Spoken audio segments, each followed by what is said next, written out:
Louvado seja o nome do nosso Senhor e Salvador Jesus Cristo. Queridos, gostaria de convidá-lo a abrir comigo a sua Bíblia, lá em 1 Coríntios, capítulo 15, o verso será do 12 ao 19. Abra comigo na sua casa. Hoje nós não vamos transmitir pela tela.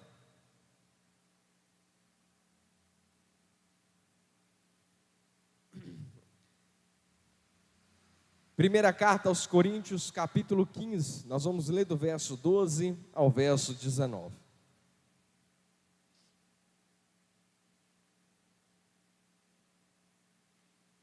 Primeira carta aos Coríntios, capítulo 15, verso 12 ao verso 19.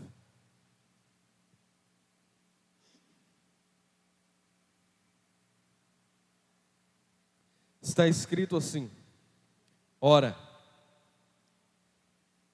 se está sendo pregado que Cristo ressuscitou dentre os mortos, como alguns de vocês dizendo que não existe ressurreição dos mortos, como alguns de vocês estão dizendo que não existe ressurreição dos mortos.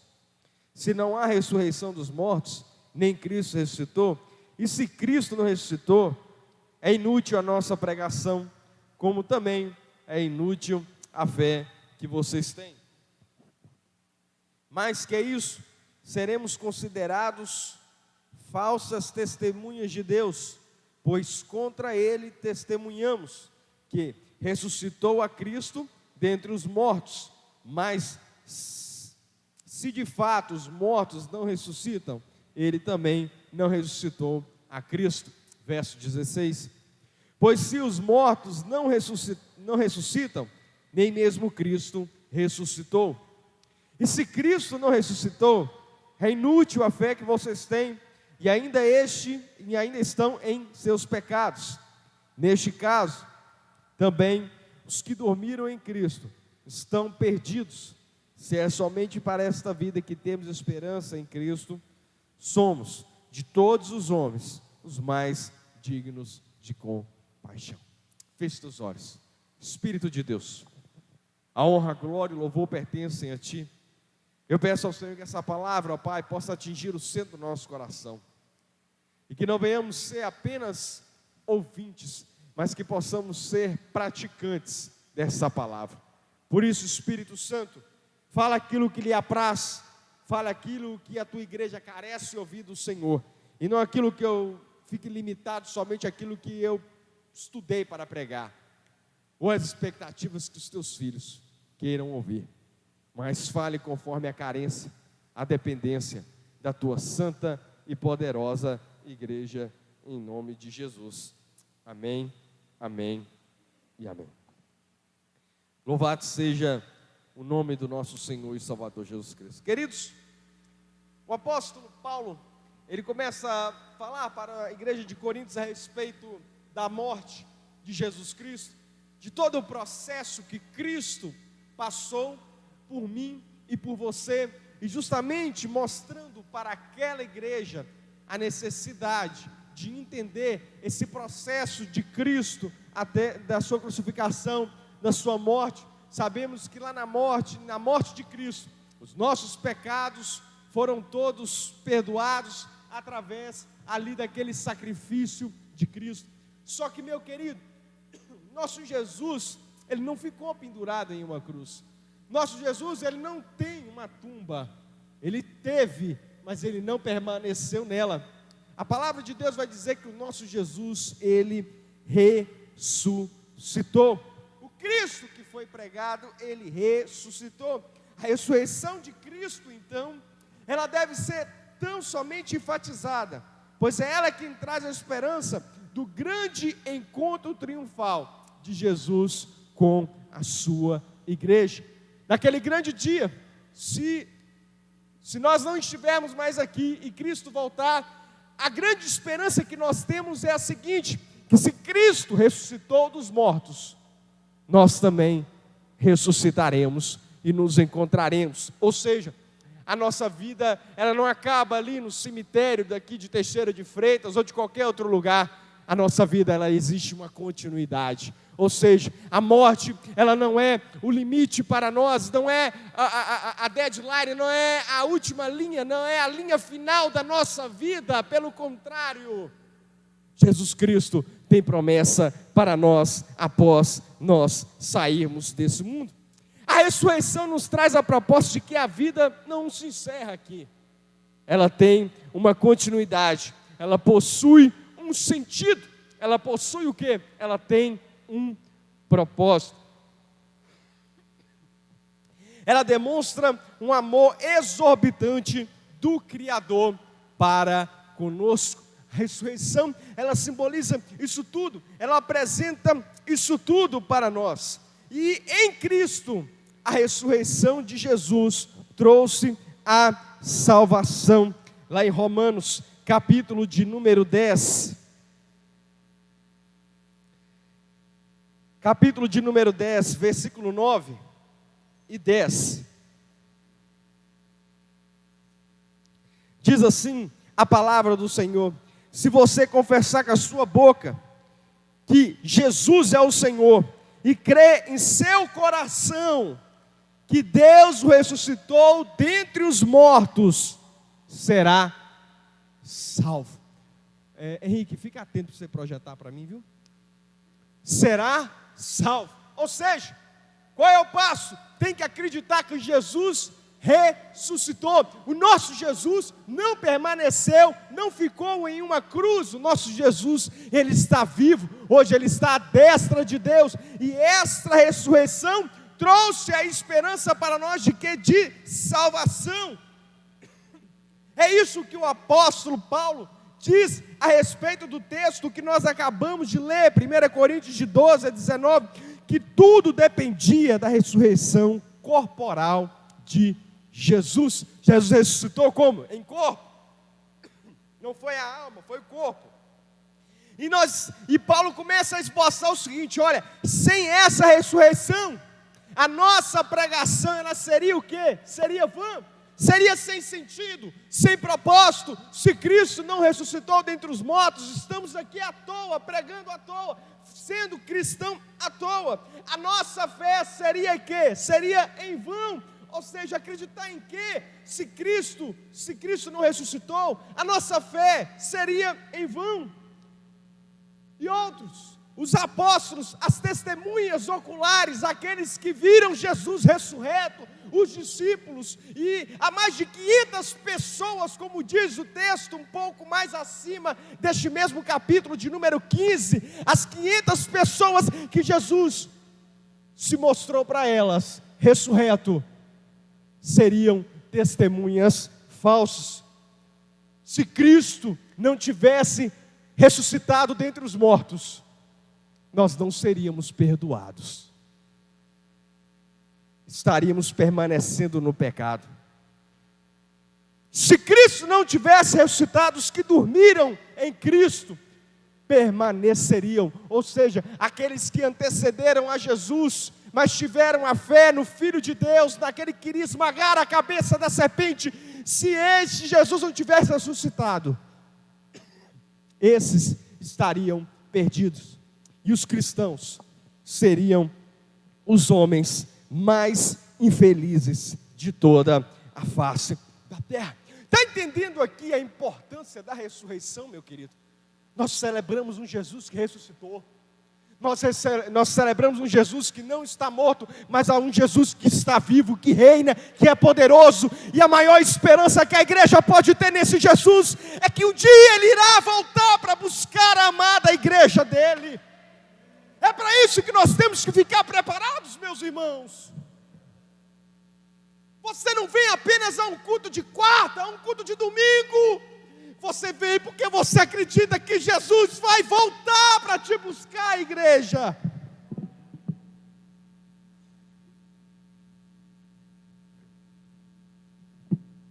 Você está aqui Você acredita que Jesus um dia irá voltar? Essa é a nossa força motriz, é isso que nos impele a querer viver cada dia mais e mais esse cristianismo, que hoje nós apenas ouvimos falar de Jesus, mas um dia nós o veremos como Ele realmente é. Entenda uma coisa, a ressurreição de Cristo é o maior milagre notificado em toda a Bíblia Sagrada. Strong vai dizer o seguinte: ao tentarmos provar os milagres da Bíblia, não devemos principiar com o asno de Balaão ou Jonas dentro do grande peixe, mas sim com a ressurreição de Cristo. Ei, meu irmão, quando você for pregar para alguém, não pregue aqueles milagres ao qual você olha assim: poxa, Jonas passou 3 dias dentro do grande peixe, uma mula falou com Balaão, o mar se abriu para o povo de Israel passar. Fale para essa pessoa que não conhece Jesus: ei, Jesus morreu, mas Ele ressuscitou ao 3º dia, e é essa a esperança que a nossa igreja, que a igreja tem em esperar a volta de Cristo. Jesus ressuscitou. A ressurreição de Cristo, ela foi uma verdade, meu irmão, não é um conto de carochinha, não. Porque primeiro, para acontecer a ressurreição, o que tem que haver? Morte. Jesus foi morto, Jesus foi crucificado, Jesus foi entregue, Jesus, como diz lá o profeta Isaías, foi levado ao matadouro, como ovelha muda. Jesus morreu. Que prova você nos dá a respeito disso? Primeiro, Marcos 15, 45. O centurião e os soldados declararam Jesus como morto. Marcos 15, 45. Sendo informado pelo centurião, entregou o corpo a José de Arimateia, que cuidou ali do ato fúnebre de Jesus. Os guardas atestaram.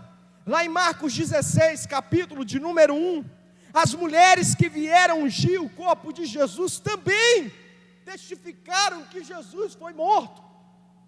Quando terminou o sábado, Maria Madalena, Salomé e Maria, mãe de Tiago, compraram especiarias aromáticas para ungir o corpo de Jesus, para prepará-lo. Era o costume da época. Essas mulheres também notificaram que Jesus foi morto ali naquela cruz. O sangue e a água que fluíam do corte em seu lado, também a perfuração, lá em João, capítulo de número 19, versículo de número 39 e versículo 34, versículo 35, João 19, 34, 35. Em vez disso, um dos soldados perfurou o lado de Jesus com uma lança, e logo saiu sangue e água. Aquele que o viu, disso deu testemunho, e o seu testemunho é verdadeiro.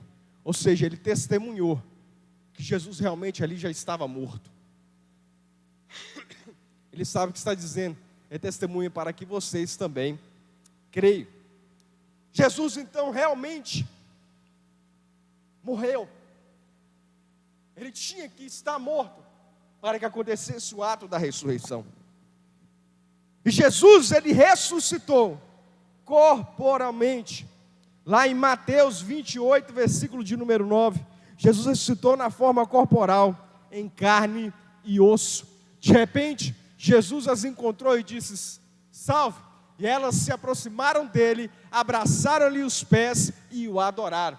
Jesus não morreu em um corpo e ressuscitou de outra forma, não ressuscitou naquele mesmo corpo que ele foi morto.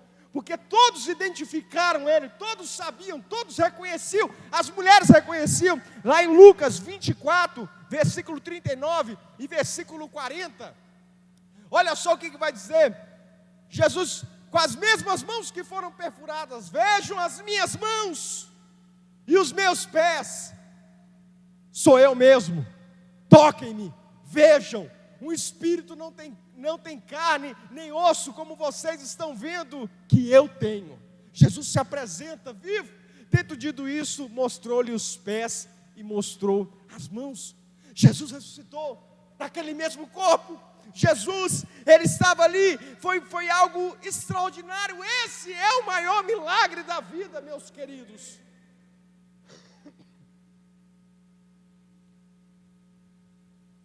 Ah, mas você vai falar assim, mas outras pessoas já ressuscitaram na Bíblia, mas igual Jesus? Vamos lá. Foi uma ressurreição completamente singular, foi única. Ninguém ressuscitou como Jesus. E até mesmo aqueles que ele mesmo ressuscitou, não ressuscitou como ele. Se for olhar, Buda, outros aí, Gandhi, Dalai Lama, outros aí, Maomé, não ressuscitaram. Mas o nosso Jesus, ele ressuscitou. Na Bíblia Sagrada informa inúmeros tipos de ressurreição. O filho da viúva de Sarepta, lá em 2 Reis, o filho da Sulamita, a filha de Jairo, o jovem ali de Naim, que a mãe foi levar para enterrar o seu único filho, e o tão conhecido amigo de Jesus, Lázaro. Porém, a ressurreição de Cristo foi completamente diferente da deles. Por quê? Pois estes citados acima, com exceção de Jesus, morreram após ressuscitar. Lázaro está vivo até hoje? Alguém pode me responder? O filho da viúva de Naim também está vivo até hoje? O filho da viúva de Sarepta, o filho da Sunamita, a filha de Jairo, está vivo até hoje? Todos esses, depois que ressuscitaram, morreram. Ressuscitar é voltar dos mortos. Todos esses que ressuscitaram, morreu. Mas Jesus não. Jesus ressuscitou e foi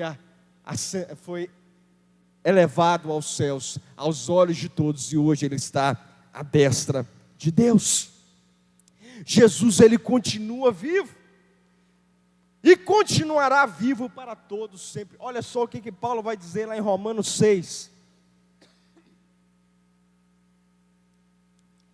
Romanos 6, 9 e 10. Pois sabemos que, tendo sido ressuscitado dos mortos, Cristo não pode morrer outra vez. Sabe por quê? Porque a morte não tem mais domínio sobre ele. Ei, meu querido, todo ser humano nasce sabendo que um dia vai morrer. Essa é a concepção. Não importa se ele é rico, se ele é grande, se ele é alto, se ele é bonito, se ele é diferente, não importa a sua classe social, a cor da sua pele, todo ser humano sabe que um dia irá morrer. Mas o nosso Cristo morreu uma vez, ressuscitou, e ele não pode morrer outra vez. Sabe por quê? Porque a morte não tem mais domínio sobre ele. Pode passar, Henrique. Porque morrendo, ele morreu para o nosso pecado, para o pecado uma vez por todas, mas vivendo, vive para Deus. Essa é a proposta de Deus para mim e para vocês. Essa proposta de que um dia Cristo venceu essa morte, é a nossa última inimiga que será derrotada, é a morte. A morte será derrotada, porque a morte põe limite em nossa vida. Mas um dia ela será derrotada e viveremos com Deus eternamente. É por isso que Cristo morreu pelos nossos pecados, ressuscitou dentre os mortos, para que nós fôssemos perdoados e temos a garantia de vida eterna. Vida eterna. Às vezes a gente não consegue ter a capacitação para pensar a vida eterna. O que é eterno? Não existe nada eterno aqui nesse mundo. Até o plástico que se jogar na natureza, ele não é eterno. Diz que dura 500 anos ou 100 anos, eu não sei a idade certa. Mas não é eterno. Nós não temos a concepção daquilo que é eterno. Hoje nós recebemos bombardeios inúmeros, quando a gente vai ver a respeito da posição científica, fala que o Sol, deram prazo de validade para o Sol. O Sol durará alguns anos, ou alguns milhões de anos, mas colocaram prazo de validade no Sol, mas o homem não tem concepção daquilo que é eterno. Nós não temos a concepção daquilo que é eterno. Nós não sabemos distinguir, porque se nós soubéssemos, cada dia mais nós queríamos nos aproximar mais e mais desse Deus. Mais e mais desse Deus. Aquilo que é eterno não tem começo, não tem meio e não tem fim. Não tem começo, não tem meio e não tem fim. É eterno. Transcende o nosso pensamento, transcende a nossa consciência. E quais foram as consequências da ressurreição de Cristo? Quando Cristo ressuscitou, Ele provou a sua divindade. Romanos 1, verso 4.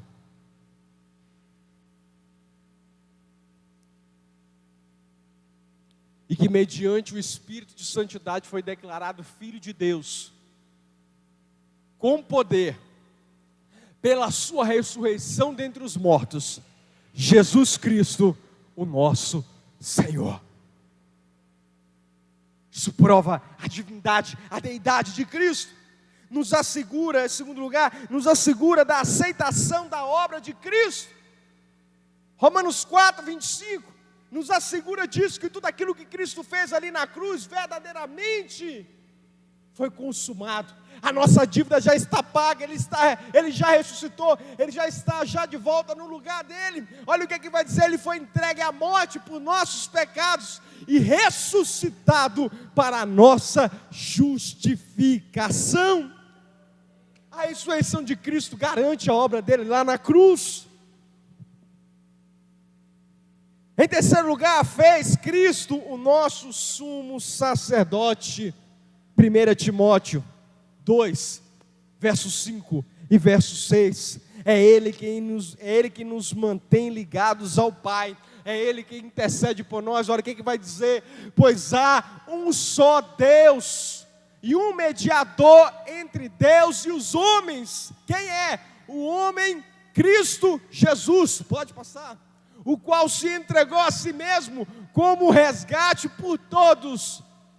Esse foi o testemunho dado em seu próprio tempo. Só é um mediador.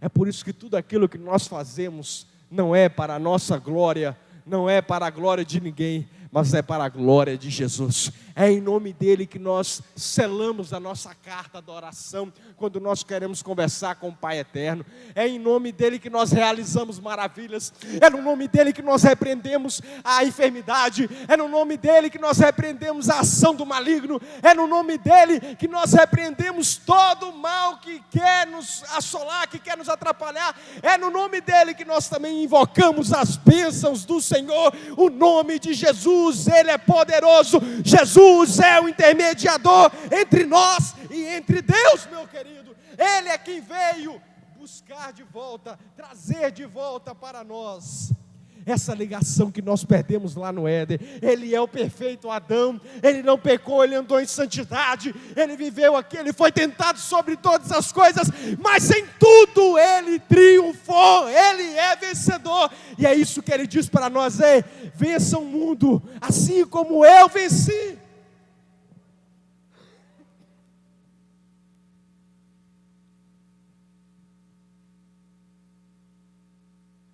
A ressurreição de Cristo proporcionou muitas bênçãos para mim e para você. Que tipo de bênção? Salvação, arrependimento, perdão, regeneração. E quando ele ressuscitou, ele voltou para o Pai e deixou para nós o Espírito Santo para cuidar de nós. Nós não estamos sozinhos. Ele se faz presente aqui dentro dessa igreja. Ele se faz presente dentro do seu lar, meu querido irmão, através do Espírito Santo, que está em todos os lugares, porque Ele é onipresente. Nossa esperança é: se Deus pode ressuscitá-lo dos mortos, Ele é capaz de suprir todas as nossas necessidades. Inclusive, seremos nós também ressuscitados. Seremos nós mesmos ressuscitados? Romanos 8, verso 11. Olha só o que o apóstolo Paulo vai dizer para nós.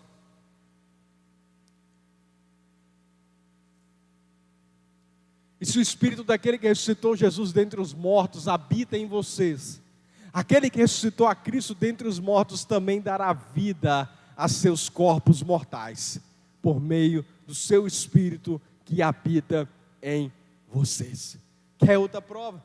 Lá em João capítulo 14 ele fala: vou preparar a morada para vocês. Ou seja, a proposta é o seguinte, é que nós não viveremos aqui, nossa vida não é limitada somente aqui nessa terra. É por isso que o apóstolo está dizendo: ei, se você é um desses que somente espera para as coisas aqui dessa vida, você é digno de compaixão, porque nós não vamos permanecer aqui o resto da eternidade. Pelo contrário, Cristo tem uma proposta para nós, e esta proposta se chama eternidade. Por isso não podemos ficar alienados com as coisas desse mundo. Não podemos ficar apegados demais às coisas aqui, Marlene. Ao invés de ficar amontoando tesouros aqui na terra, amontoa tesouros lá no céu. Eu sei que as coisas aqui é tudo com muito suor, é tudo com muita conquista, mas nós não podemos pegar amor a essas coisas.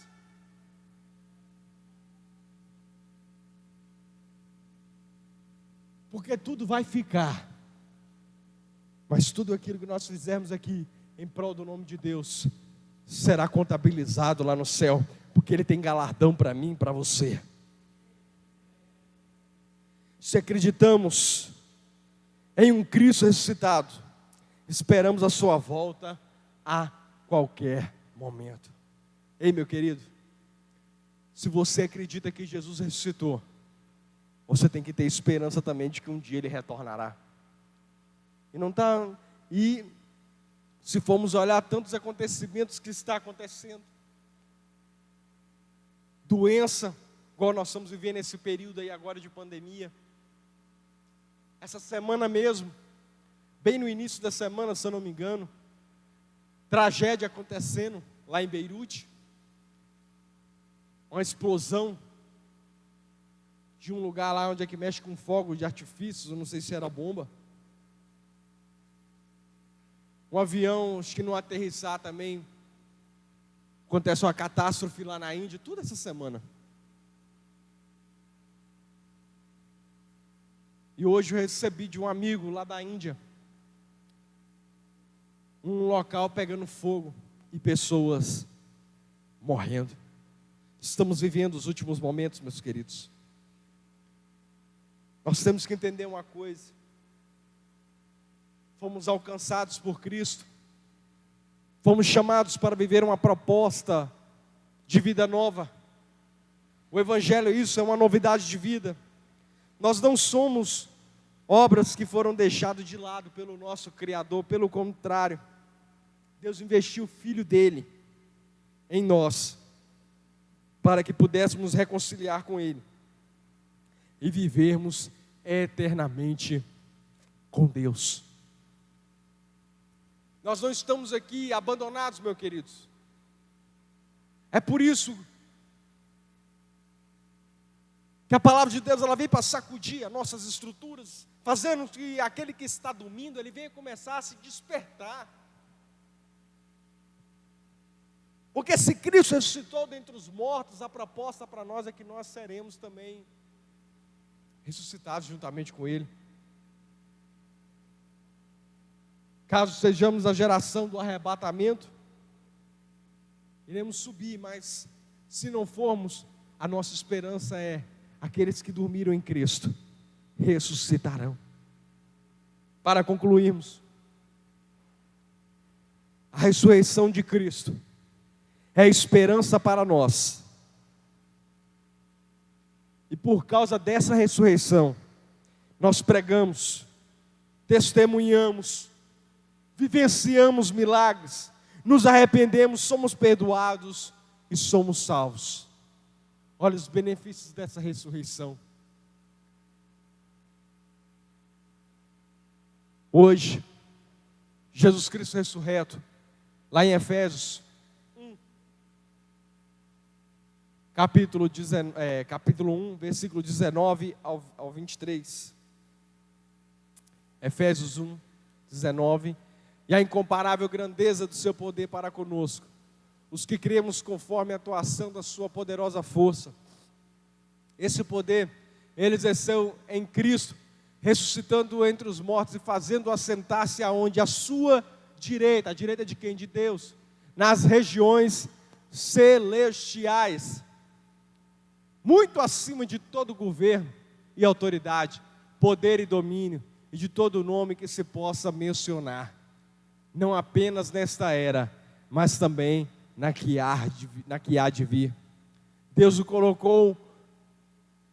colocou todas as coisas debaixo dos seus pés, e o designou como cabeça de todas as coisas para a igreja, que é o seu corpo, a plenitude daquele que enche todas as coisas, e toda e qualquer circunstância. Jesus está à destra de Deus, à direita de Deus. E é essa confiança que nós temos que ter, é aguardar o seu retorno. Mas nós não estamos órfãos, como diz lá Jesus em João 14: eu não vos deixarei órfãos, deixarei aquele que será o Consolador, o Paracleto de Deus, aquele que foi enviado para estar do nosso lado. É por isso, amada igreja, é que Jesus se faz presente aqui, através do Espírito Santo de Deus.